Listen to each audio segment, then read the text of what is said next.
I have 6:30 and I see in the room that we have a quorum. So I will call the meeting of the City Council, City of Hillsboro to order. First item up on our agenda tonight is approval of our consent agenda. Did everyone receive copies of the vouchers totaling $48,481.10? Were there any questions regarding the vouchers? And second item is minutes of the 2/21/2023 meeting. Did everyone receive copies of the minutes? Were there any questions, corrections to the minutes? Hearing none, I'd ask for a motion to approve the consent agenda as submitted. I second it. Okay, we have a motion by Councilman McCarty, a second by Councilman Lowen. Any further discussion? Hearing none, all those in favor say aye. Aye. Opposed? Motion carries 3-0. Next is our first public comment opportunity. I know that we have some people from the public here, but I believe most folks are in here for specific agenda items. So we will allow you time to address those issues when that agenda item comes up. Is there anybody that would like to make a comment that is not necessarily related to an agenda item? Hearing none, we'll close our public comment opportunity. There will be another one at the end of the meeting.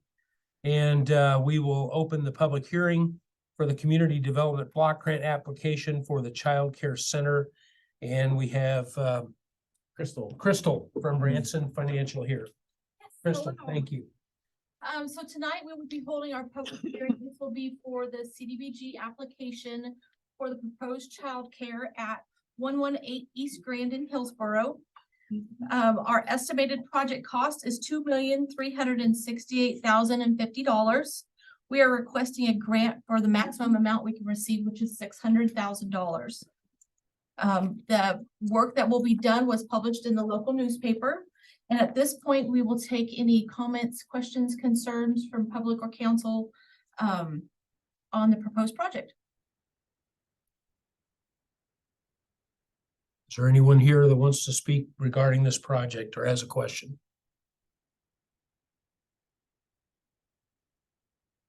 I don't think we have any questions. Then you are welcome to close the public hearing and then we'll move on to your paperwork. Okay, well, I'll just close it with 2 words. Let's go. And we will close the public hearing. And now we will take up consideration of resolution 2023-03, authorizing application to CDBG. Mr. Stiles. Thank you, sir. So this is, hold on, let me pull it up here. A couple of basic forms here. There's some things that we have to sign off on that say we're in compliance with various laws, including the lead and hazardous-based paint, HUD control laws, things like that. Once we've signed off on those things, which we believe to be in compliance with, 2023-03 just certifies the legal authority for us to apply to the CDBG. Pretty straightforward. That has the application amount, everything that's in there, everything that goes with that. It's important to note that this is not a city, it's not a city project. We're essentially a pass-through for the child care group, the H4C. They've been raising money for this project, and we can actually include the value of the building as part of the match too with this. So we have more than a dollar for dollar match when you start adding everything up, which I think will be pretty competitive. I don't know. I probably shouldn't speak to that, but if Crystal has anything to add to that part. I believe we are going to have a really good shot at this. Okay. So what you're approving with resolution 23-03 is just certifying that we are able and willing to apply for this. It also gives the mayor and clerk the ability to sign all the paperwork that goes with the application and to sign and seal it. Any questions? Comments? Hearing none, I would consider a motion to adopt resolution 2023-03 and authorize the mayor and clerk to sign. I'll make that motion. Councilman Lowen moves. Is there a second? Second. Councilman McCarty seconds. Is there any further discussion? Hearing none, we'll poll the council. Councilman By, Yes. Councilman McCarty, Yes. Councilman Lowen. Yes. Thank you. Resolution 2023-03 is hereby adopted. We also have consideration of resolution 2023-04, assuring continued operation and maintenance. Mr. Stiles. Similar type thing. We've got an agreement set up with H4C. Essentially it's their responsibility to continue to maintain the property. And I think we've got a business plan in place in order to do that. Just received a grant today. Was it today? We just received from Child Care Aware, which we talked about last time, $45,000 from Child Care Aware, but then the Patterson Foundation, Family Foundation, included $67,384 for operational funding, gap operational funding, which is awesome. That gives us opportunity to run the center, kind of spin the operations up in order to continue to actually get kids in there. So I don't think that there'll be an issue. The child care model, although there's not a lot of profit to be made there, it should be self-sustaining once it hits a certain point. So we're just basically saying that this is something that will continue on forward past the grant period. That's what this resolution said. Is there anything to add to that? No, but can you repeat that number just so I can write it down? We will include that in the application because they like to see collaboration with other types of foundations. 2023-04. I'm sorry, the amount that you guys got for the grant. Patterson Foundation. Yeah, the 67,000. $67,384. That's fantastic. 834. 834. Okay. Oh, great. I wrote it down wrong. That's why we have Tristan and Aaron in the room. Okay, any questions? Any comments? Hearing none, I'd accept a motion to adopt resolution 2023-04, assuring continued operation and maintenance of the child care center. Councilman By moves. Is there a second? Second. Councilman Lowen seconds. Is there any further discussion? Hearing none, we'll poll the council. Councilman Lowen, Yes. Councilman McCarty, Yes. Councilman By. Yes. Resolution 2023-04 is hereby adopted and the mayor and clerk will sign. Next item up is our annual department head presentation by Avery Unruh, Golf Course Superintendent. Do you have anything else? Awesome. Welcome, Avery. I believe Matt has a Yes, I do. presentation for me. For some reason it split my screen, so bear with me for a second.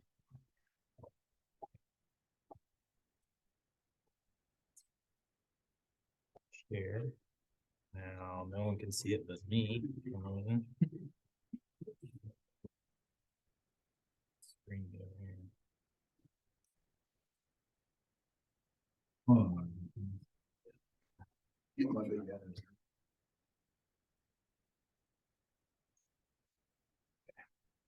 Awesome.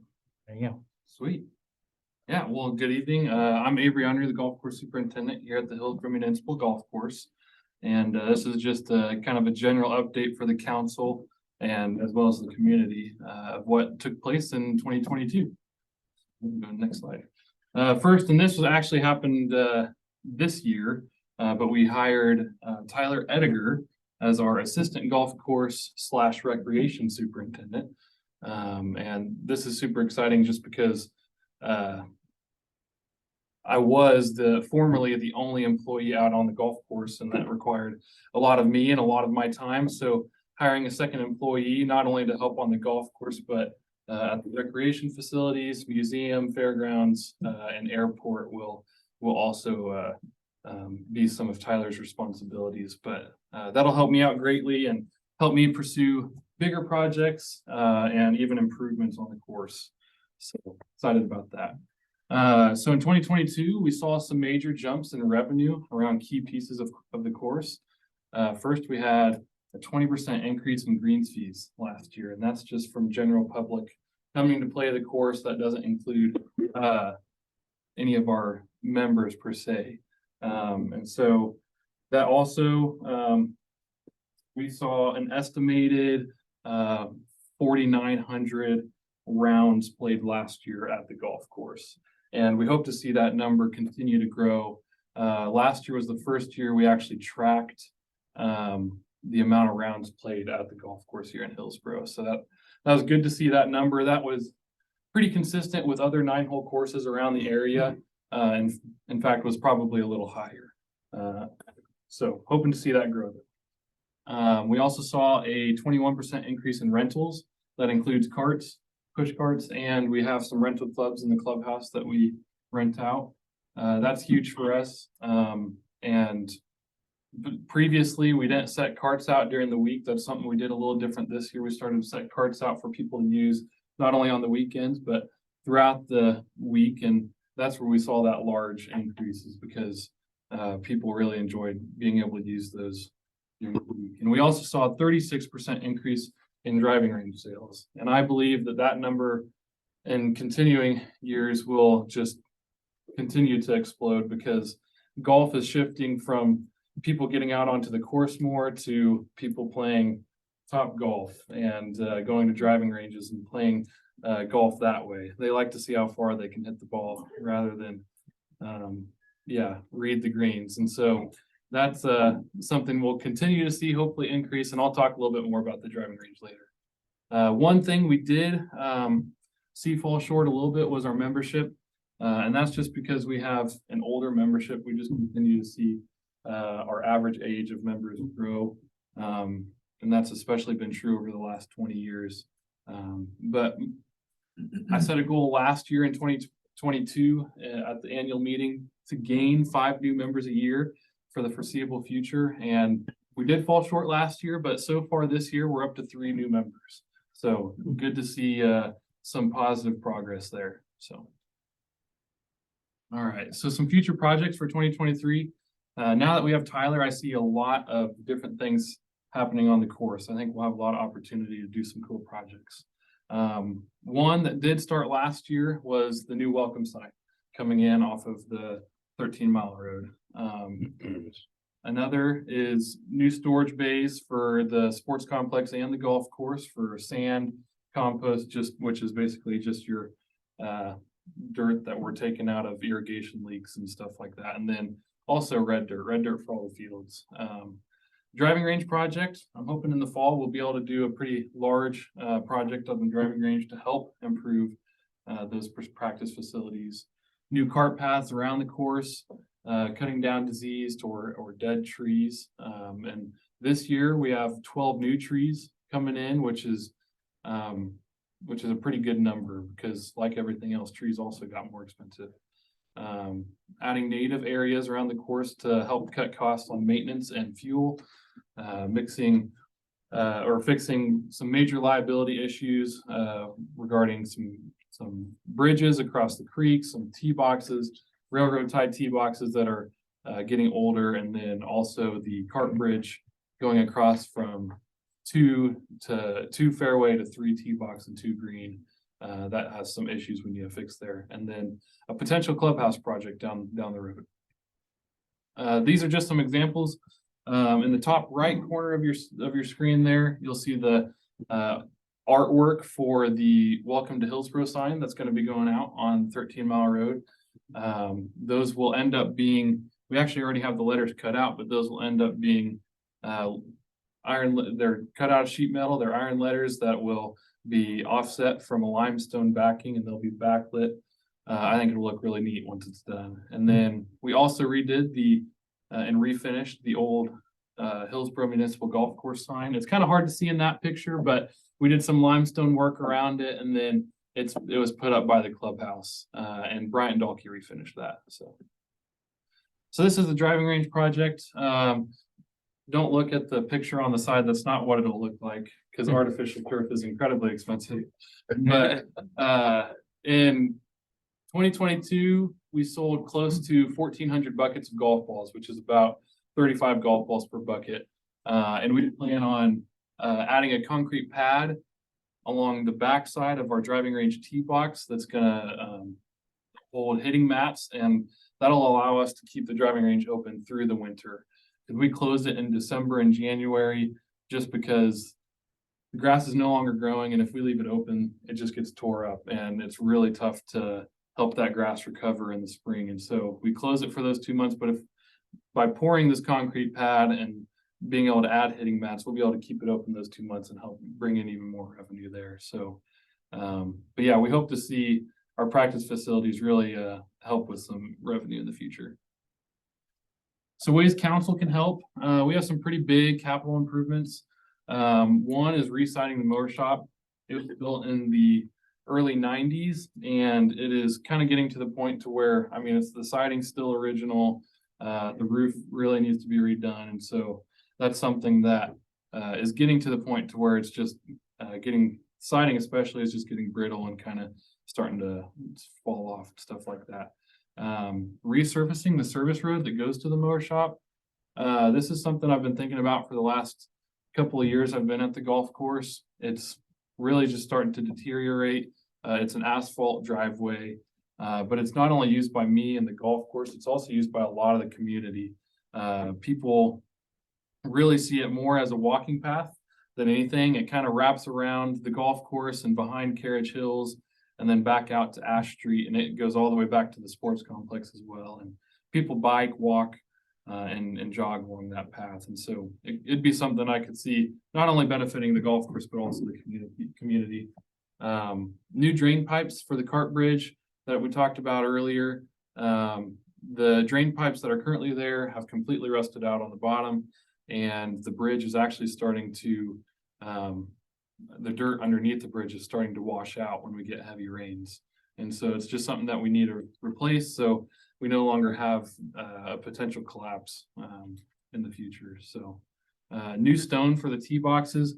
I want to do similar stone to what we did at the welcome sign around our railroad tied tee boxes. They're elevated tee boxes, and the railroad ties that are there currently are starting to deteriorate and rot out. We actually have had some collapse in on themselves that we've had to replace. And so it's kind of getting to the point to where the ground is settling, they're starting to push out, and we just don't want anybody to step on one of those railroad ties and for it to collapse underneath them.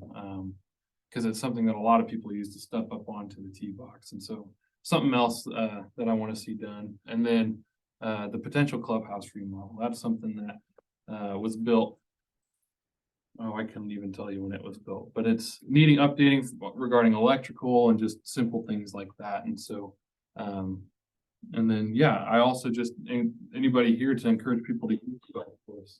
I think that it's something that there's even certain people in our community that don't know about it, don't know that it's a public course, and it's open to everybody. So encourage people to get out. It's an easier course to play, so it's able to be used by beginners as well. So this is just a brief schedule for 2023. We have our first tournament coming up here in March, and then we'll finish up in September, at the end of September. So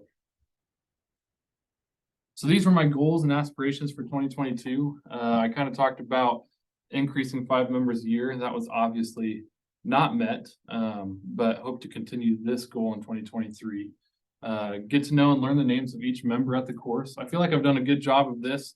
Every time I see a member on the course, when I'm mowing or out doing general maintenance, I try and go and talk to them, get to know them a little bit better. And that's been a lot of fun. Get to meet a lot of interesting people. See every tournament slot filled in 2022. This is a goal that we met. It was pretty cool to see that. We actually had tournaments where we were having to turn people away because we didn't have any slots available for people to come play. So we did meet the goal of starting to keep records, how many rounds are played a year. Incorporate varying heights, textures, colors, with new bushes, shrubs, grasses, and trees. This is something that we've been doing the last couple of years. We added new native areas. We're adding the 12 new trees this year and hope to add more continuing forward.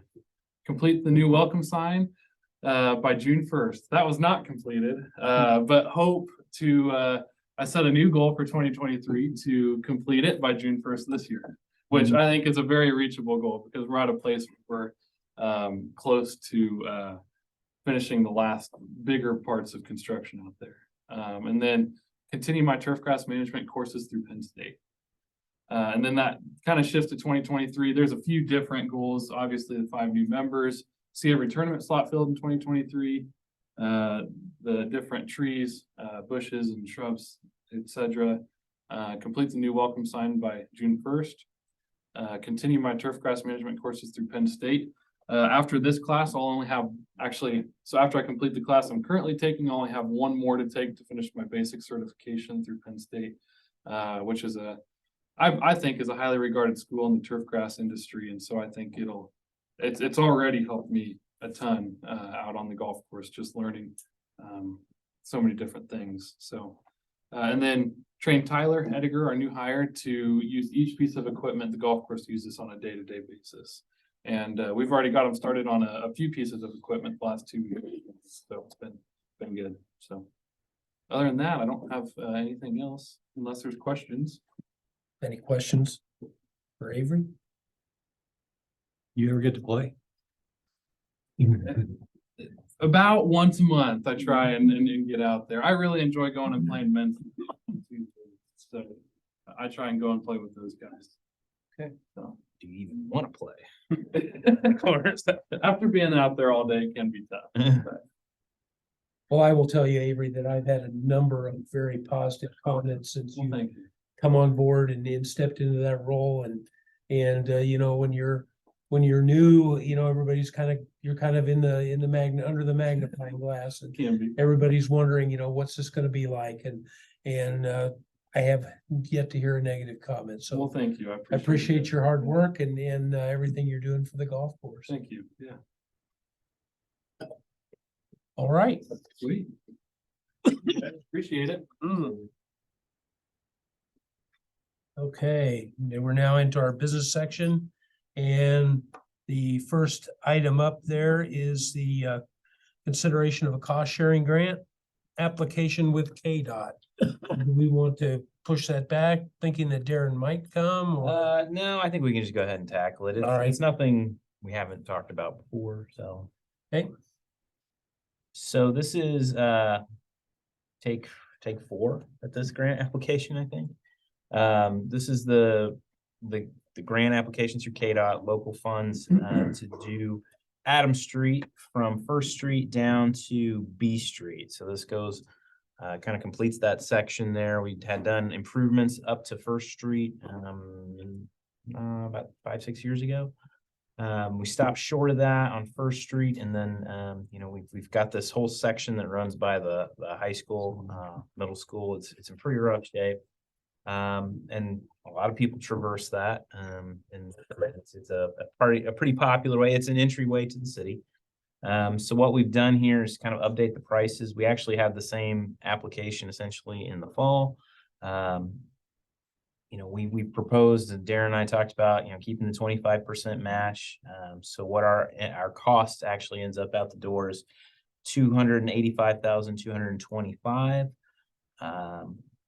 One thing we have changed with this, we did go back to KDOT and say, hey, why haven't we been getting, you know, noticed with this grant? And so we talked with them, and they advised that we needed to have a different take on how we presented this project and its importance to the community.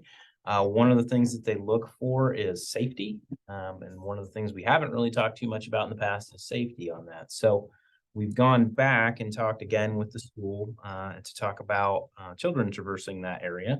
We do have several groups of children when weather's nice who walk on that pathway, and they do have to cross Adams Street in order to go to the elementary school. The walking school bus actually takes that path too.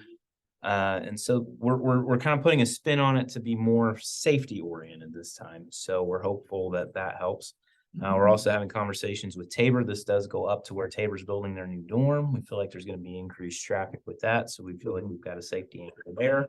There's actually a daycare, a private daycare on that street in that section too, Kittle's daycare over there. So we're hoping to kind of tie all those things together and make a more compelling application to KDOT. And hopefully that sticks out to them and gets it noticed.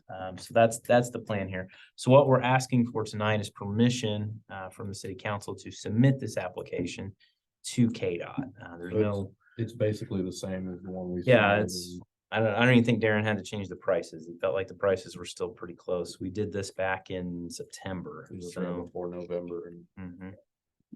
So, you know, we're taking round 2 on this. Wow. Like I say, this is the 4th time I think we've applied for this grant on this project. Any other questions? Comments?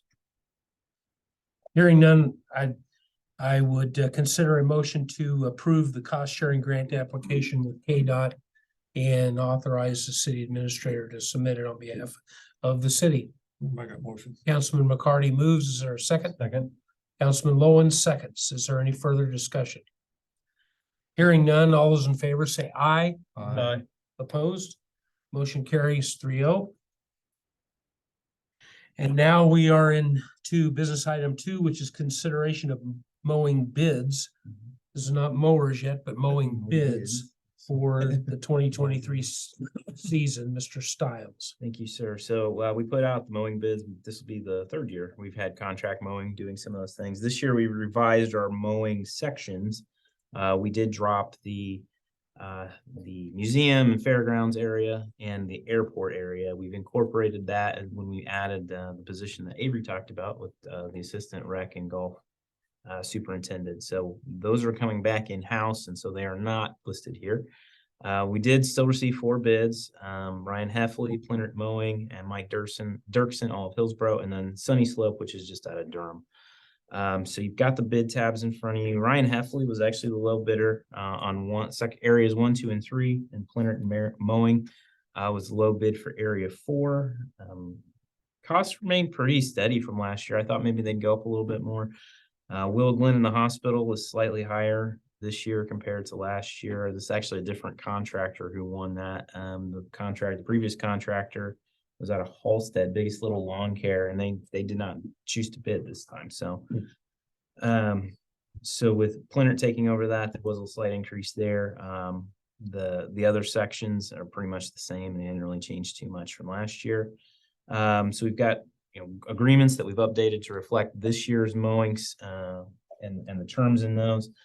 We did add Josh Plintert Mowing does do the Scheffler house, and we don't usually bid that one out. It's one of those ones that we've got an existing relationship, and it's kind of a specific thing, and it has kind of specific requirements. So we did include his mowing into his contract or the agreement that you got before you too, so you can kind of see what that looks like. And that really didn't change too much from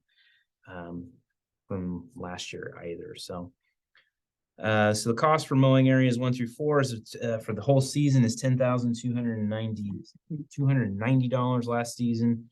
Those areas were $9,905. So it's about 4%, give or take.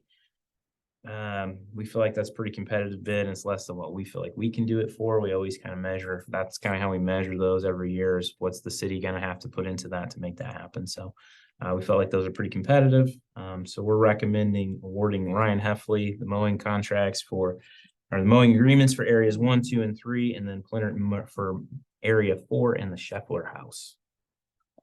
Mouthful. Any questions? Hearing none, I'd accept a motion to award the mowing bids to Ryan Heffley for areas 1, 2, and 3, and Plintert Mowing for area 4 and the Scheffler house. Councilman By moves. Is there a second? Councilman McCarty seconds. Is there any further discussion? Hearing none, all those in favor say aye. Aye. Opposed? Motion carries 3-0. Those bids are approved. And now we are at item 3, consideration of mower purchase for the sewer department. And I believe we have a couple of the bidding vendors here tonight, and we're going to give them an opportunity to be heard before we do any other consideration on this matter. And so I'm going to give those folks a chance to come up and address the council. Is there somebody that would care to go first? Okay, we have Mr. Kevin Suderman with H2S Outdoor. 2S Outdoor. And if you'd come, please stand behind the podium so we can get you on camera. I know it. Nancy. So I'm not gonna spend a whole lot of time on the bid information that you guys are receiving in your packets.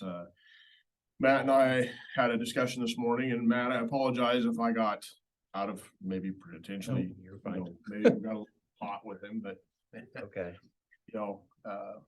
one of the questions that I end up always ask, and I've sat in these chairs in this room, is that when you have mower bids or when you have bids for anything that the services are provided in town, where are we getting those bids from? You know, and in this situation, when I looked at the bids, I wasn't so much shocked as to why or what the numbers were, or even what the machinery was. What I was shocked is that there were two people that can provide or two businesses in town that can provide the services to the city and that can provide the equipment as needed. But yet we made a recommendation to use a vendor that's 50 miles away. Now there can be real reasons for doing that. But, you know, I guess I've got to ask, I'm guessing that Adam pays property tax in Hillsboro, don't you? I pay property tax in Hillsboro. We all pay sales tax. You know, we've got to remit that, because if we don't, then we get to go spend some time in the state pen. And none of us are doing that. But at the end of the day, the situation where we have, you know, and I realize that the bids are different. They have different numbers and so on. And I'm not going to even sit there and complain about that. But at the end of the day, it really needs to come down to where do we want to spend our money? And how do we want to, you know, it's better off, in my estimation, it's better off to spend our money within the city limits or within at least Marion County than send it out to a place in Wichita. Now, the other thing is so when Matt and I talked, I felt a little bit also that there was a little bit of an issue with fairness. So when this process started approximately 45 days ago, I was asked to give one set of bids. I didn't hear anything. I was asked on a certain mower. I didn't hear anything. Nothing came back. But all of a sudden I get a phone call that now we want to bid something else. The specs changed. So the bar moves. Now, any of us that have dealt with that, when the bar moves, it makes us suspicious of why did the bar move? Now, I can't speak to that. I do not have anything cannot read anything into that. I can't, you know, making any accusations would be wrong and irrelevant. So I think we need to be a little careful about how we bid. And that's probably my biggest issue here. And the biggest reason I'm here is that the transparency of the bid process, in my estimation, is one of the biggest things that I've always had a problem with. Not necessarily not just necessarily from a business standpoint, but even when I was on council, that bid process never seemed to be clear. There was always tended to be an agenda. Now, that's okay, but you know, it just can be, you know, and so I guess that's one of my wishes. Matt told me, you know, he said, well, if you don't think this is fair, then we should throw all these bids out. Matt, I don't know if you saw my email. Yeah, I did. Yeah. My comment is that I don't think that with the timeliness issue that you're dealing with on mowers right now, you know, I don't know, Adam, you 60 days out, probably 60. We're 90. 90. You know, like for me on the Gravely side, it's fall. I mean, if I've got to order one from the factory, it's fall. So when you sit here and look at it, if you throw all these bids out and we come back in 2 weeks and do this again, you're 2 weeks further behind, and his 90 days might be 120. Mine might be 2024. Who the hell knows? So, and that's on the Gravely side. The Grasshopper side is a little closer by, but at the end of the day, I think you guys are doing yourself a disservice to the city by not having the equipment that you need in a timely manner. So I would highly suggest that you guys make a decision based on however criteria you want to use. But I would like to see a change in the way, in the transparency of the bid process, so that it's straightforward and it's easy to understand, because it's a problem. That's all I have. Yeah. Well, hey, just on that note, anything I would like to expand on that. So everything that came into Ken Lewis at our store basically was all asking by verbal. I don't believe that we got any written spec. Yeah, there wasn't any written spec. That's Yeah. one of the issues. Yeah, I didn't receive And it. so, you know, I think too, in talking to Ken, that also what was asked of us for a bid that also changed. Mhm. And so, you know, trying to chase that thing when things are changing on your end and we don't actually receive a written hard spec. Mhm. That's the dollars and cents I'm gonna talk to you about that piece there. So, I would agree, with everything Kevin has said though. And that's really all I had. I'm not gonna sit here and talk about equipment. You know, I'm not gonna play that game. You know, my bids are my bids, and even if you threw them out and you asked for them again, it was the same mower, it's gonna be the same bid. You know, but you know, I felt like, you know, I felt like Adam should know about that. I contacted Adam, and because I felt like you deserve to know what was going on with that, because I appreciate it. you know, and you know, we're competitors, but dadgummit, you know, we're still Hillsboro people, and we're still trying to keep the others out, right? Thank you, Kevin. Thanks, Kevin. Adam, My name is Adam Kleiber with Ag Power here of Hillsboro. And I talked to Matt this morning a little bit, and I want to share a few things with you guys. Sorry, this all happened today. So.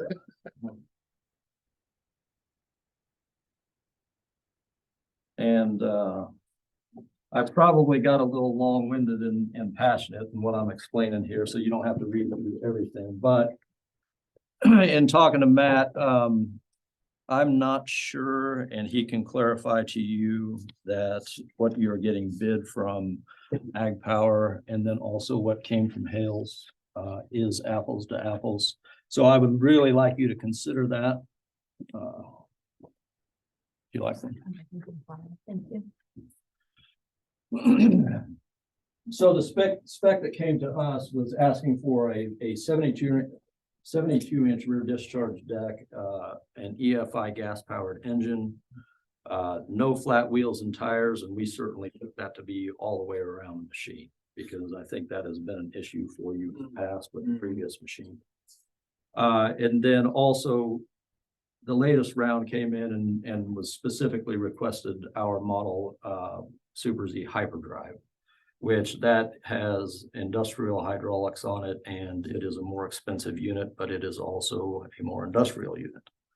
So we spec'd, Ken actually spec'd exactly that. And with where you guys just going through what I've written here, I think in talking to Matt earlier, he can elaborate, but I don't think in what you're getting from Hale's bid is that you actually have no flat wheels and tires all the way around that machine. The wheels and tires that we actually bid on this are not a cheap option. And if you guys would take a look at the third page on this. So we have the mower at $15,416, and then the Michelin X, they're called Tweels. Their bid on the front casters at $219 a piece, and then $729 a piece for each of the wheels and tires. So they are not cheap, but Michelin has spent a good deal of time in basically building these and making them for our market, as well as primarily starting with the skid steer market and then the ATV, UTV market. They are an airless tire. And if you look on the second page, I actually took a picture of some of these that are in our showroom. They're on a machine that actually got sold to, I think it was the County Lake. But that's what they look like. I don't know if you guys have seen advertisements for them in the past, but they are an industrial wheel and tire that is airless. So just, you know, Matt, I don't know. I think in our conversation, maybe with the Hales bid that those were not a part of it, or do you know? Well, they've listed no non-flats and the Tweels specifically on the front, which match your price on the front, but the Right. back ones were not the same price. So Right. that makes questions. I wasn't able to confirm what that was, but I do have some doubts now that you bring that up, so. Sure. So I wanted to point that out to you guys, and the other thing too is we bid that set of rear wheels and tires because that is the only approved set of wheels and airless wheels and tires that go on a Hustler. In all of their ANSI standard testing and everything for what they do to approve a machine, that is the only one they tested, and that's the only one that they approve on the Hustler. There may be some other options out there, but if you actually go and search, there's not a lot. And the other options that are out there for a rear wheel and tire that's also going to give you suspension on the machine, there's not a lot. So if you look at it and what you see on the staff report from Matt, the differences in the price, basically, I think our machine at our bid of $15,416 plus the $438 for the fronts is almost a match for what Hamilton actually did. Then the adder that goes into ours that doesn't make it the same cost wise is because we also quoted those rear wheels and tires. So, I don't know, I have not heard as far as the issues and what happened with the previous machine, but I will tell you for what you're asking for in the Hustler machine, this is a very robust unit. And so it does carry a price tag. But anyway, I mean, certainly we would like to earn your guys' business on this thing, and we want to keep it local as well. And I don't know if there's any questions that I can answer as far as we're concerned, or hopefully what I explained makes sense to you. So. Any questions? Mr. Cliver?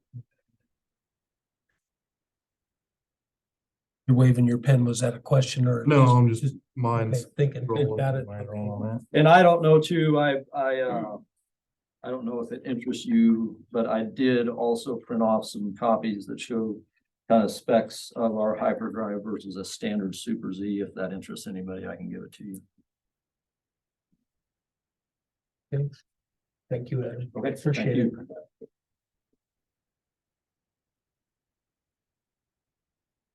I think at this point, Mr. Yeah, Stiles, sure. if you'd care to Yeah, kind of talk about some of the issues that have been raised Sure. here today. yeah, no, I think these are all fair issues. So when we did this, what we've been doing is allowing the departments to kind of spec their own stuff. And I don't think that the water and sewer department spec this appropriately. There weren't any written specs to my knowledge. And so when we did solicit bids, it was verbal. I can confirm that. So, what we could do is toss them all out and, have a much more structured process. I think that would be the fair thing to do. There is the issue of whether or not we can get these mowers in a reasonable amount of time. But I think that's an issue. Yeah, absolutely. Yeah, Now- sorry, I didn't get to expand on that, but I mean, every day that you guys wait is, we don't even know what that means on lead times going. So. Yeah, so I did make the water and sewer department get more bids for this because they hadn't consulted on a couple other things. I think that the basis for the recommendation, which is what's written in here, is they have more experience with the Hustler mowers. We do have some of those we have one in the street department. We have, to be generous, beaten the bejesus out of it. And it still runs. I mean, we've replaced a deck on it, but it's still a pretty good mower. And I think that they're basing that primarily on that experience. I think that was kind of the thought process for that. I personally have had experience with the grasshopper mowers in other communities. I think they're a fine mower. I think they both would do an adequate job with this. They wanted a 72-inch. They originally started with a 60-inch, and they've kind of been all over the board on this. So I sincerely apologize for that being the case, because it has been kind of a Wild West show with the bidding there. So if you wanted to step back and say, let's rebid this and do that differently, then that would be an appropriate response. If you wanted to move forward, then we would suggest, I guess I would suggest taking a look at the low bid here.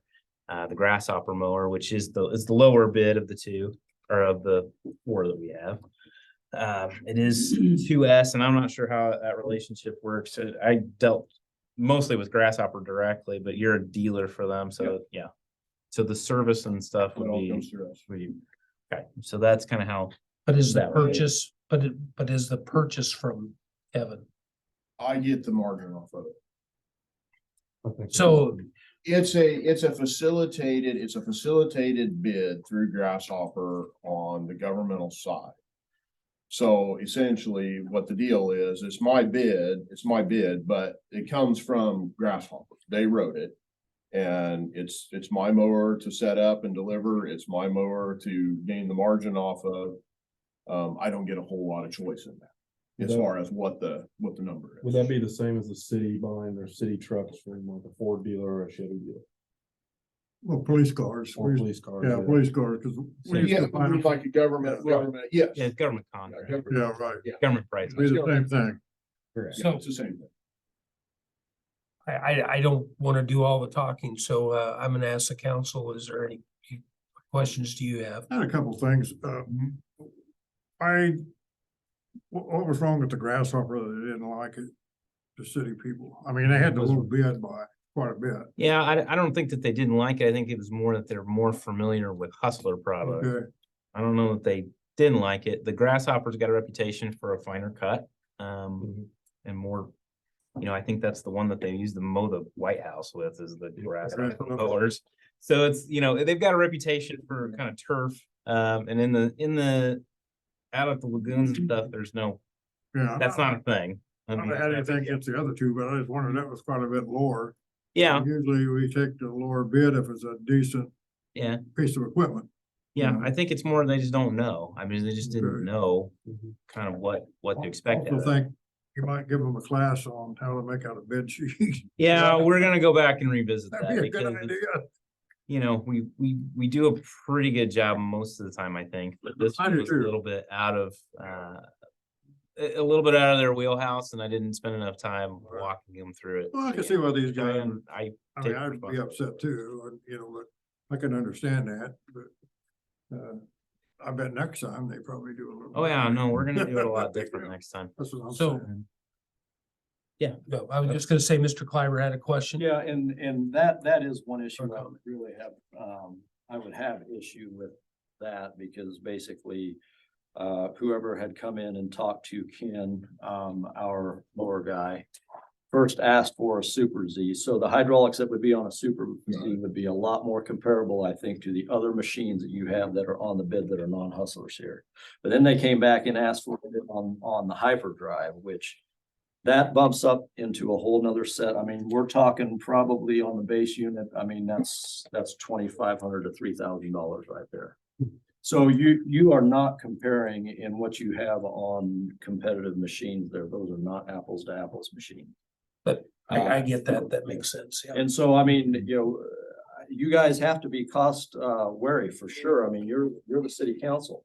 But what I will say, as far as the Hustler that you see on your sheet there, it does not compare to those other units. That's why the price tag is also a lot higher. So are you suggesting that the Hustler price would be more comparative to the Gravely machine then? So what I'm saying is the actual standard Super Z that we offer, that is a non-hyperdrive, would be a lot more comparable to the machines you see there. Okay, Like big And Grasshopper. Ken had actually bid, I think he bid that the first time, and I think that cost came in on the base unit, somewhere in the $12,000 range. It was like in the mid to upper $12,000 range. So just please be aware of that. so this question, so there's obviously prices, there's obviously spec differences. There's also significant lead time differences. And is that 1 to 3 weeks? Is that any kind of real? according to Grasshopper, it was they had one of these. I wouldn't. in their you know, building. I'll be honest with you, 1 to 3 weeks seems pretty short. Yeah. I would say you're probably figures at least 60 days. Yeah, so there you go. I mean, you know, I'm speaking a little bit out of pocket when it comes to that. I did not ask that specific, you know, that's from Mr. Dobson, and he, you know, he says 1 to 3 weeks. Now, you know, when he's at the Grasshopper facility, I guess he can decide what goes through the line first, but I don't, you know, I know it's not in stock. So it will have to be put together. I wanted to make it fair if we took rebid this thing and, make sure the specs Sure, are yeah, written down. And we could actually not give them that long to bid. And sure. then we could actually find out, have a special meeting. I'd be glad to I come would into a too. meeting to do that. I also. I don't see anything wrong I with would- the special I would meeting. I would add to that, let's just throw Hales out. Cause That's fine. that's a no on me if it's Hales. If it's not coming or supporting the city of Hillsboro, I want no part of it. I would concur with that. That's fair, yeah. Now me and Adam go have a fist fight. Nah. It would seem to me that, that we, yeah, well, David, what are your comments or questions? Well, I really think we ought to buy locally. I've Mhm. felt that way on a lot of things. So I'm not gonna change that position, so. One thing, if you do allow us to rebid, if we do look at the standard Super Z, that may also affect our lead time, which means that I don't know, I mean, it could possibly be more available. Okay. So something to consider. I guess I would say something as well. I do think we need a written spec. And I know that may be a bit challenging, but if we have to get some out, I don't know how you create that spec so that it's as fair as it can be. It doesn't have to be, Yeah, it doesn't have to be super detailed, but it needs to have something so that Adam and I know what the base is. We could, I mean, I would volunteer to help you guys with just a template for how you would want. I mean, basically on every category of the mower to break it down on what you're really looking for. Well, I appreciate that, Adam, but I would just say that unless we give Kevin the same opportunity to participate in that. No, I'm We could work together on. Well, that's fine. If you guys would be willing to do that, I think that'd be great. I'd love to see something like that. That's something we can do, like another rebid in a week and then do a special meeting maybe next week on it. Or is that too short? Good Oh, to question. bid it? I don't, I mean, I would not have any problem. We could have it rapidly. Yeah, that bid could come quick.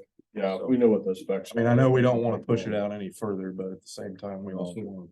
The only issue I have is I'm gone from Friday night to to Monday afternoon, but if I have it before the end of the week, it won't take me more than 24 hours to put it together.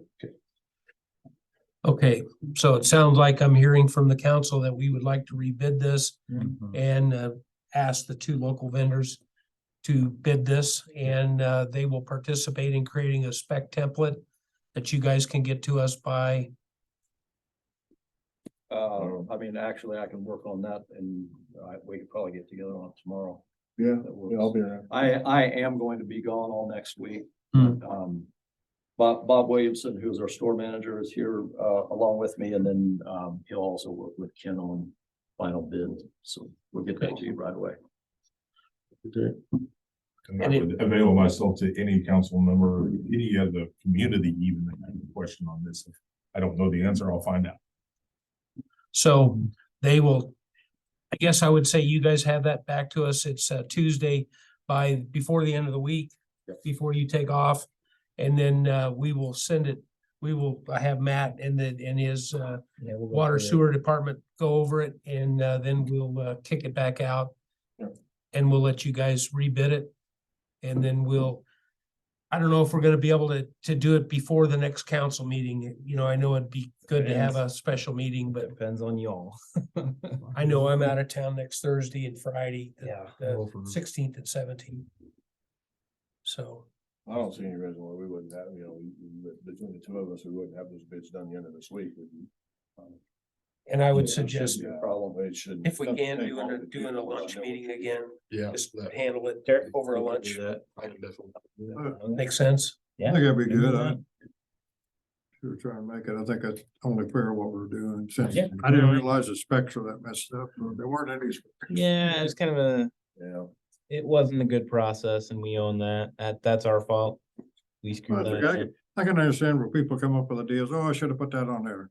Yeah, And then you don't have anything written down, so you go in and say, well, do this. And I mean, I can see that. sure. I mean, yeah. Well, there are two things that I heard and one was transparency and the other was we had no formal paperwork, and I think those are both problematic and we can do better. I think the paperwork. is- We could do better. Yeah. I agree. Okay, so gentlemen, are you okay with that? I think so. Council, are you Yes. okay with that? I am, yeah. All right, there's our go forward plan. We'll move on now to the consideration of purchase of a 2014 trash truck. And gentlemen, I appreciate your, Yes, thank you. one last thing I want to say is I appreciate both of your passion because, I appreciate people with passion. I have a little bit myself. And so I always appreciate people that are passionate enough to step up and speak out. So thank you for that. I thank you for coming in because it'd be nice if more people did come in sometimes. What people thought, Yeah, in full transparency, the only reason that we're here is because he was Yep. passionate about the fact, because I was not aware of the whole situation and I really appreciate that. So, I appreciate it, Kevin. No, I felt like Adam needed to know about it, and when I saw the information, I just screenshotted it, next to it, to him, said, man, I said, I think you need to know about this. And, Well, if you if I want, lose, if I lose a bid to Adam, I can stand that. If I lose a bid to Hale Sales and Service, that pisses me off. that's probably a good thing you came in then.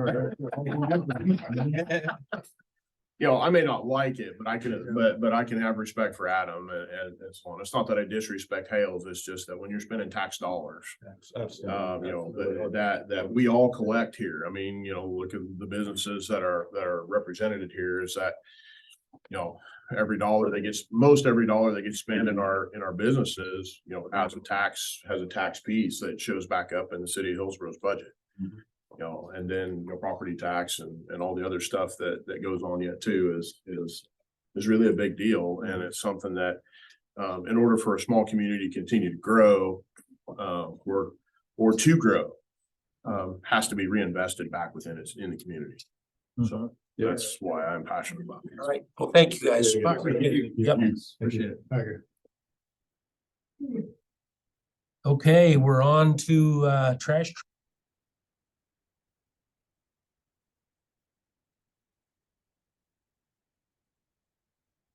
Dairy truck for residential trash and recycling service. It might not be quite that simple. It may end up being more of a primary truck. We'll see. Went to a dealer in Houston. That was the closest one we could find. So what you've got there is a presentation or the kind of the specs for that. It's a 26-yard body, which is a little bit, it's a little smaller than the other one. The heavy weight is a lot less. It's about 5 tons less on the max weight side, and 1 ton less on just the empty weight's 5 tons less, and the max weight's 1 ton less. So hopefully that'll be less detrimental to the streets. Truck's got 44,000 miles, 7,793 hours, which isn't bad for us. That's real light use compared to what we do with the current truck. Came from Huntsville, Texas, used by the municipality there for trash pickup. It's been gone through and is in really good condition. We sent David down to look at it. He got to test drive it, kick the tires, go through it. Went through everything with him, so he felt like it was a pretty good buy, and I trust his opinion on it. He's been around trash trucks for a long time. Decided to go forward with this. We'd retire the '88 Chevy, sell it on Purple Wave. We moved the Freightliner, which is currently our backup truck, to the 3rd position. Basically just used for backup commercial stuff and citywide cleanup. It's pretty rough right now, so it's good for that though. That's kind of the intention there. So the cost of the truck delivered is $159,500. It'd be part of a lease package purchase agreement, which we would take all the other equipment that we're talking about tonight and kind of package those together along with the tandem axle dump truck, which we still have not identified. And I actually got the specs from Andrew today on what that lease purchase needs to look like. So we would shop that around to our local banks. Marion State Bank, National Bank, sorry, has been the most receptive to using our paperwork. So a few of the other banks in the past have not been. It's just their policy not to do that, but we have to have it written in a certain way. And so we'll shop it to them. We'll shop it to everybody else too, in case that's changed, but we just want to make sure that we get it around to everybody, get a good look at it, try to find the best deal. So let's see here. What else do I need? Lease purchase payments are going to come from the sanitation budget. We did make those adjustments to the trash and recycling rates earlier, and I think we'll be in pretty good shape to pay those. I would say we still owe money on the current truck. We bought it new back in 2019. I think we've got 1.5 more years on that, and 2 years on that. Yeah. And I can tell you that if we continue to run it like we're running it, it will not last a whole lot longer than another 3 or 4 years, just because of the amount of wear and tear we put on it. It's not real feasible to run one truck every day of the week doing that job. It is really hard on that truck. So we're recommending moving forward with the purchase of the 2014 auto car trash truck as presented from Castang Auto Car in Houston. If you do want to move forward with this purchase, the motion needs to include the intention to purchase the truck using the lease purchase agreement. That's one of the things required by the auditors and gives us permission to move forward with the lease. Well, not move forward. You still have to approve the lease purchase agreement, but kind of shows the intention to do that. Will that allow us to secure the vehicle? Yeah, if you give us the go right now, so how we're going to structure the lease purchase, we're going to pay for this outright with city funds and then reimburse ourselves with the lease purchase money that comes in. That's the easiest way to do it, especially when you're dealing with new or used equipment. There's really not a better way that I can find. Okay. I'll make that motion that we buy that truck with the lease purchase agreement. I'll second that. Okay, we have a motion by Councilman McCarty, a second by Councilman By, to authorize the purchase of the 2014 auto car trash truck for $159,500 that will be financed through a lease purchase agreement. Is there any further discussion? Hearing none, all those in favor say aye. Aye. Opposed, motion carries. The trash truck purchase is approved. And we will now move on to the vent track, tractor, and deck. Mr. Stiles. Thank you, sir. So this is a golf course purchase. This would replace an Avery's still, yeah. Okay. Avery's here if you need to answer any questions specific to the Ventrac and why we selected the Ventrac. The Ventrac is really a tractor with a mounting, a front deck mount. It has lots of other options for deck, different deck options, different tool options too. It's really built for the large number of hours and the amount of, I wouldn't say abuse, but of use that we put on it.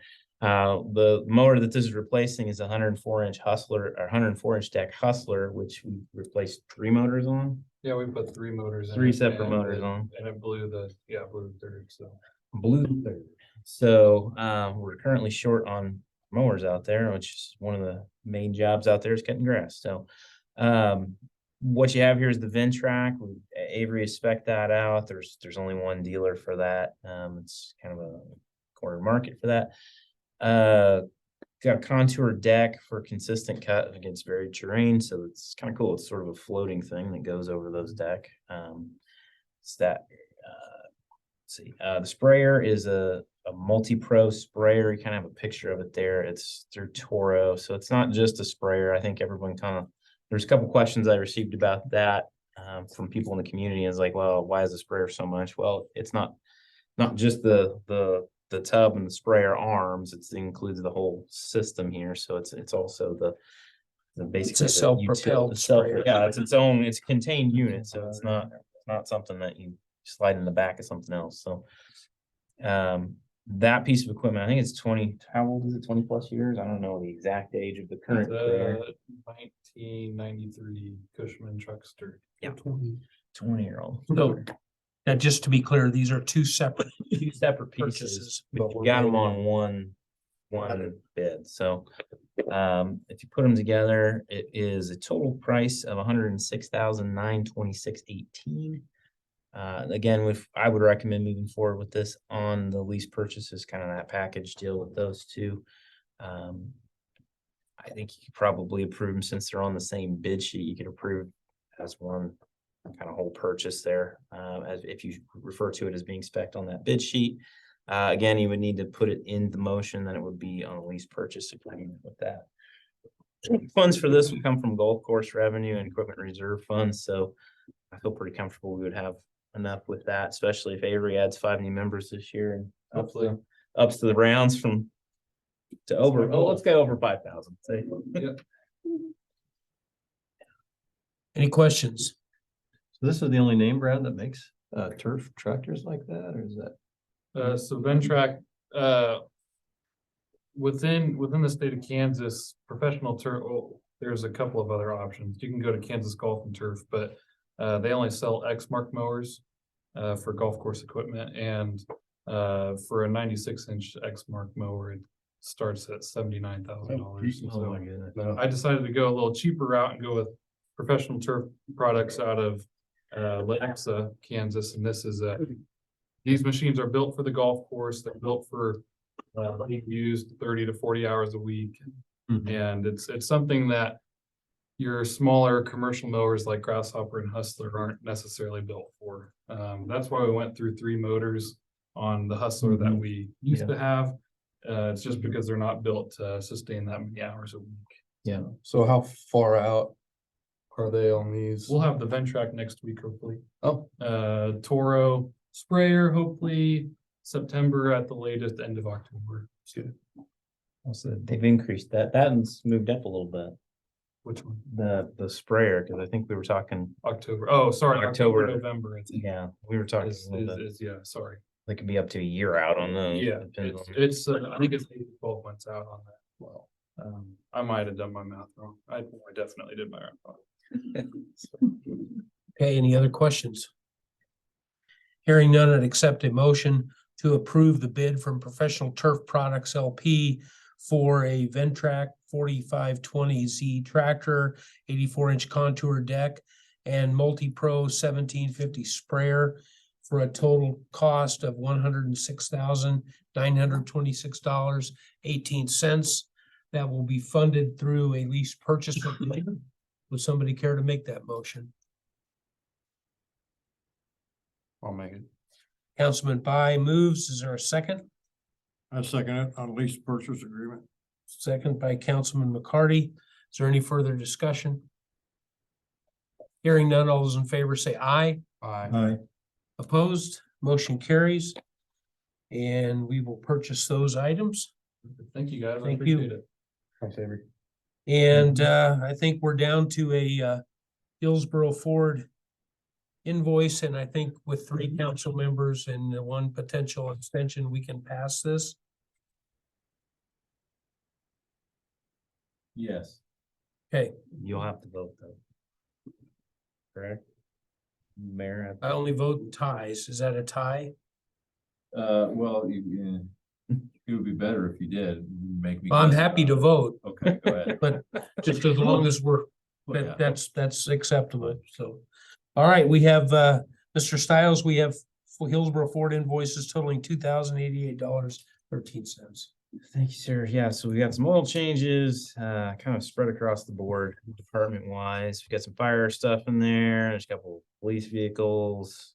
Most of it's pretty general maintenance things. We got a replacement battery. There's some annual stuff on some of the fire. Pretty basic stuff. Total of $2,088.13. Would somebody care to make a motion to approve those No. payments? Councilman Second. McCarty, and we have a second by Councilman Lowen. All those in favor say aye. Aye. All those abstaining? Any opposed? those invoices are approved. And now we are at the best part of our evening. This is the city administrator's report, because there's always things happening. There's always something going on, yeah. Sewer repairs, just give you an update on that. You know, we approved the lining and cleaning. They are prepping for lining, that they are moving forward on the cleaning and videoing of the lines. Are actually gonna be close to finish with that by the end of the month. Good news is we found a couple sections that were already lined that we didn't know were lined. They weren't on our maps, so we were able to move on to another section, which was great. Sewer department, they told me today they had one more point repair to make, and then they will be finished with those. They've also completed repair on 25 manholes that needed to be lifted up, some in pretty rough shape. And then we've also sealed a couple. We've got a few, for whatever reason, that are down in ditches.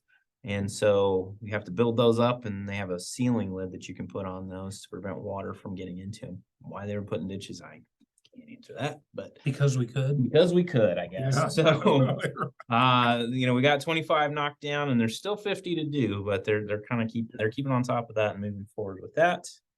Plats, one of the things we're doing with EBH, we have to replat the area with AMPI.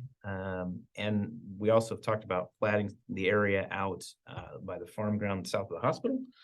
AMPI has to be replatted because we can't pull any more sections out of it. The way that it's structured is basically one giant chunk. And when we cut out the piece for the EMS station, that was the only time. You can only do that one time without platting a piece of property. And so we're going through that process right now with Darren to kind of split those sections off. We're gonna, you know, set a section aside for the new fire station. We're gonna cut the welding school as kind of its own thing. The building on the east side sort of exists on its own. I've actually got somebody potentially interested in buying that, so we may have to entertain that idea. And then the police station's on its own. And then we've got some, I'll describe them as oddball pieces in the center that really need to be taken down, but they're what they are.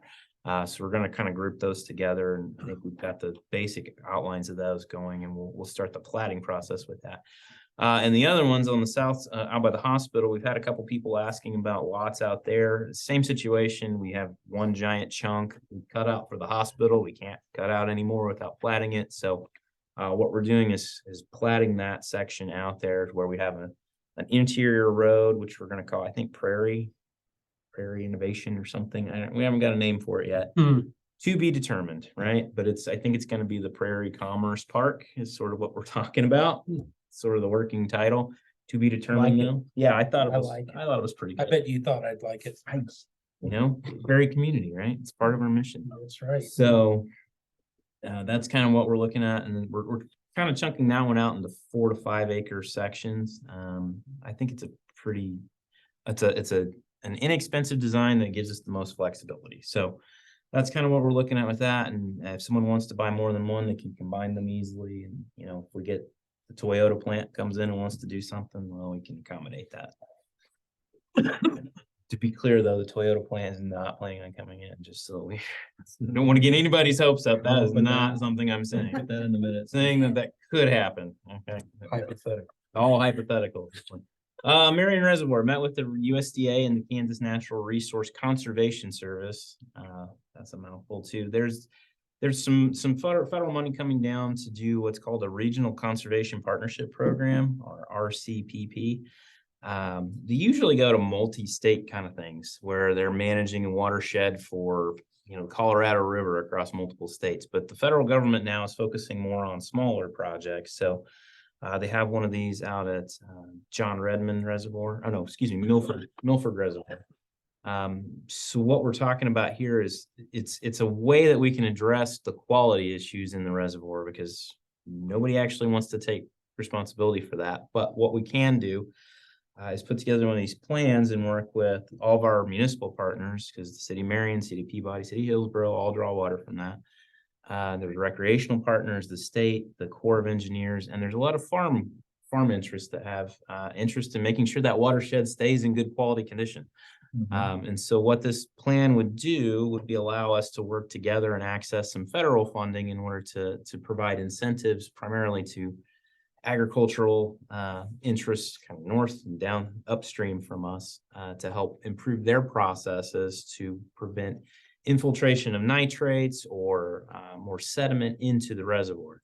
The idea is that we can align our interest with their interest and provide some federal funding to help them do some better practices, whether it's no-till agriculture or it's more targeted application of fertilizers. There's lots of programs there. So we're working with them. I would give a lot of credit to Katie Sawyer in Congressman Marshall's office, who really kind of turned us on to this process and the fact that the federal government's looking at smaller projects there. So we're gonna try to begin the partnering process. I think we can get the municipals on board pretty easily. I think we can get the county on board pretty easily. It's gonna be trying to get everybody else because I frankly don't know everybody in the watershed, but I know people who do know them. So we're gonna try to move forward with that and put something together. So hopefully more to hear on that.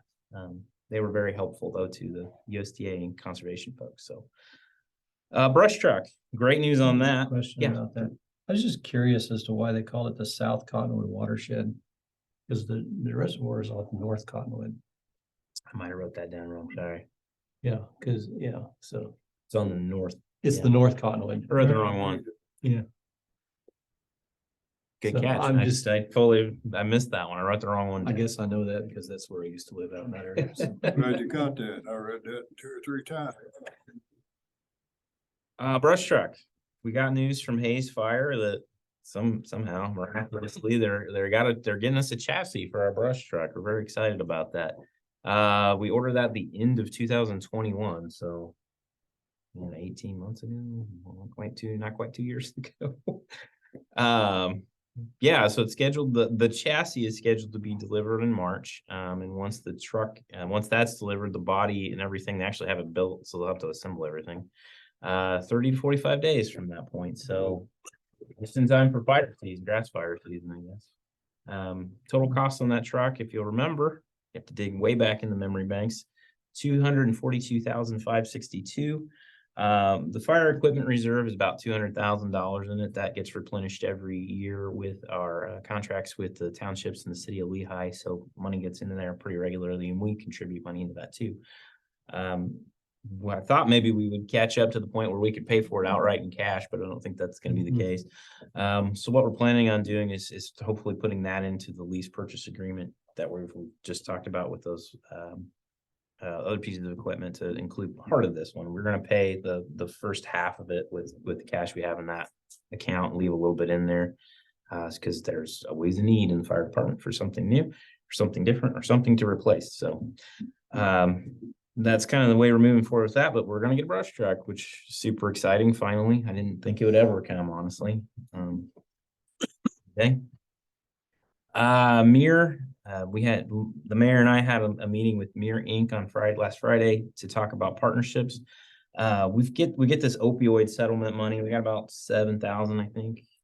Not quite. I think it's a little over 7,000 right now, and it kind of comes in bits and pieces. As those things get settled, we get distributions from them. We've got some pretty specific things that we can spend that on. It has to be done on, use prevention, or, direct funding to help address addiction needs. It's pretty specific in some of those ways, and we don't do any of that treatment stuff, so it kind of narrows our window. But MIR provides some prevention, recovery, and reentry services for substance abuse addiction treatment. So we're planning on having some more future meetings with them. They've got some really cool programs, I think, that we could participate in.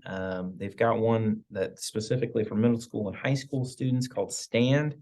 And I think that would be an awesome investment with some of that money. I talked with the police chief today, and he was excited about that as being an option too. So we're going to have to engage with 410 on that. I think we're going to have some more meetings with MIR in the near future, hopefully. And I think there's some things there that could come out of that. I don't know if you want to. These people are based out of Newton, Kansas, and they actually have a residential facility in Newton for people on the reentry side of things. It'd be similar to an Oxford House if you're Okay. familiar with those. Well, if you read the Marion Crime Report, there's plenty of people that probably need some help. Well, there's two areas that we really need help in, and You know, there was I won't go too deep into it. There was a story in this last week's Marion Record that detailed a conversation between our police officers and dispatch in Marion regarding an individual that was struggling and having issues. And, you know, I can tell you from personal knowledge that those are not just substance abuse related, they're also mental health related. And so those are the areas, mental health and substance abuse, Yep. that our folks deal with and we deal with as citizenry, you know, all the time. So, you know, looking for, Mirror actually reached out to us and, you know, we just thought, I just wasn't even aware of them. And so to know that there are some affordable and income-based opportunities for rehabilitation and support for drug and alcohol abuse was good to hear. And we had a great meeting with Des Martins, their CEO, and I think we're gonna have another meeting and see what we can't stand up this stand group, Hey, you know, in short order. There's actually an instructor at USD 410 that was doing the stand program at Heston. And I spoke with that person on Saturday, and they are very, very interested in doing that here in Hillsboro. So. Well, it's really hard to deal sometimes if you're policing with people that are using drugs and have mental problems at the same time. Yeah. And I've been through that, so I know you have. it's always nice to have somebody you could call on to help you. yeah, for sure. For sure. Update on open positions. We extended an offer to a water sewer candidate. They were real close to taking it. I think they went in to give their notice to their current employer and their current employer gave them an increase. And so they ended up not declining our offer. So we're going back to the drawing board on water and sewer. We still have street open. We did an interview this morning for AP payroll position. I think we'll have a decision here fairly quickly. We've done a couple interviews for that, I should say. Financial reports, got those attached for you. We're gonna go back to doing the dashboard report. You can kind of see there if you've paid attention to the financial reports as Daniel puts them together, you'll notice that our list of accounts has shrunk because we've been taking a very diligent approach to trying to remove some of the old cluttered accounts out of there. And I think Danielle's done an awesome job at you know, working through those things and working with their auditors to close some of those accounts and get us in a better, more streamlined, simple to understand financial position with those things. So, and happy to answer any of those questions you may have about that. Our auditors were in here, was it last week before? I can't remember now. They've already been here though, which is a huge Yes. improvement from last year, which it was in June. Mid-June. They showed up in mid-June to do our audit. Requested it to be earlier because we need that audit information to do the budget, and we have, you know, several issues. I think we've cleaned it up significantly, but even Danielle Hollingshead, our auditor, lead auditor, gave us some additional things that we need to look at and kind of tweak up. So it's a work in progress, but I feel like we're moving in the right direction. I think we're doing a great job with kind of cleaning a lot of that stuff up and getting it to where it's just easier to audit and easier to understand. So. Do you have anything to add to that, Danielle? Yeah, I look forward to when they come and report. We're working on getting back to them some of the information that they've requested. So it's still a little bit of a process to get that audit tied up. Due to being shorthanded here in the office, you're looking at January financials. Once we have someone hired, that'll get back onto that regular schedule. But if you ever have any questions, feel free to reach out to me here at the office or during the meeting. Either is fine. I'm happy to answer any questions you have. So, Okay. talked about the Patterson Foundation grant for the Child Care Center, and we're picking up a check tomorrow for $2,000. Well, all the community foundation grants, $2,000 for the mural downtown. Can't remember the amount for the police department. I think it was $4,500. And then also the one for the fire department. So we're excited to get those from the community foundation. Wow. Just as a point, I did speak with the principals at Hillsboro Ford, and I think it would behoove us to make sure that they're pretty looped into that mural Okay. project, you know, with their property in Right. immediate adjacence to that. So. Right. You know, you lost an employee because you got a raise. Always thought if you're a good employee, probably ought to get a raise before you tell them you're gonna quit to go to the job, if you're really worth it to them. That's what I thought. Yeah, Barney, in this employment environment. Yeah. Nothing surprises me anymore, to be honest. So. Yeah, I agree with you, but I don't know if traditional rules still apply. No, I guess I don't. Is there any other questions for Mr. Stiles?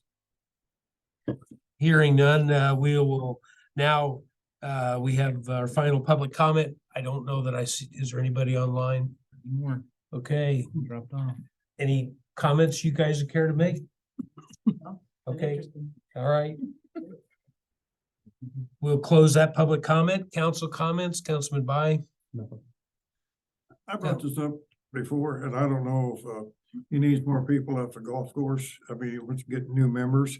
Always thought maybe like the health club over here, maybe the city could help some of the employees that like to play golf to build up the membership at the golf course. So yeah, Didn't see much difference. I mean, what we did there and helping. yeah, it's actually easier for us if we did it that way. So when we took over golf course maintenance or operations this year, the Golf Course Association did a lot of that kind of trading memberships for different things. So we decided we're just gonna honor that for this year and kind of evaluate that as it goes. But if that's something you wanted to extend to employees, then we can write a policy on something like that and add that. It's not. I mean, I just thought I'd give them some more members. Maybe they got some friends that would play that would come in. I don't play golf myself. My wife does and her friends do, but there's a bunch of people there that play golf, I'm sure. And pay the green fees. I mean. Gotta pay green for. Yeah. David? I don't have any comment. Okay. Well, I appreciate everybody's participation today. It was a long meeting, but we made it through and I think we got a good plan going forward. I'm excited about this new equipment that's going to be coming in and appreciate everybody being here. Thank you very much. This meeting's adjourned. You'll keep us updated on the mower stuff then? No, he will not. Everybody else, he'll